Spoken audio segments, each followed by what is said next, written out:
Okay guys, the car is running now. I found what the problem was.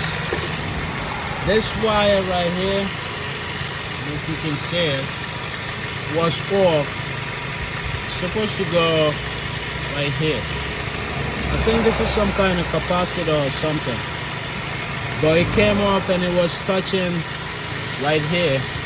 So every time I put a new fuse and it blew that fuse too. Now this is what I'm gonna do. Just until I get a new one to replace this fuse.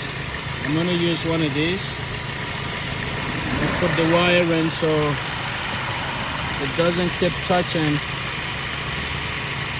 somewhere it's not supposed to until I replace that thing.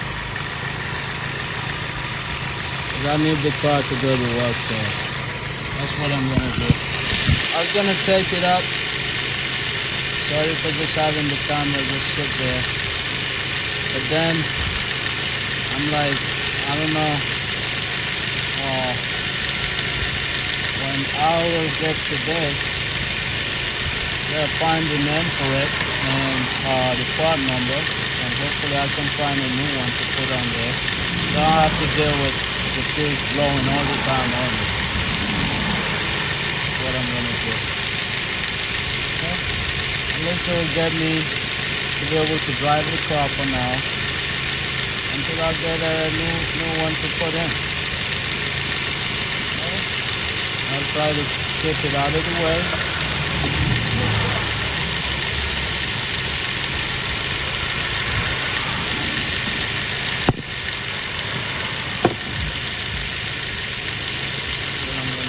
Let's see.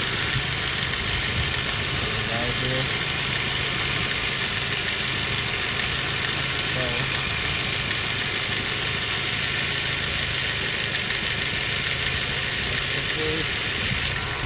I just size it up like that. I put the thing on. Hopefully, I'll probably go get some tape and tape it up. But you can see the car is running. Everything is good now. My odometer, I could see it now. And the most important thing is the car is running. This was just another quick fix. Took me a little bit. Had to look for what was causing the fuse to blow.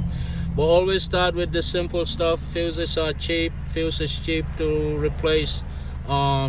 Easy to check. You can visually look at them and see if it's blown, or you can use your tester and just use that to see, you know. Alright, I hope this helps. Take care. Bye.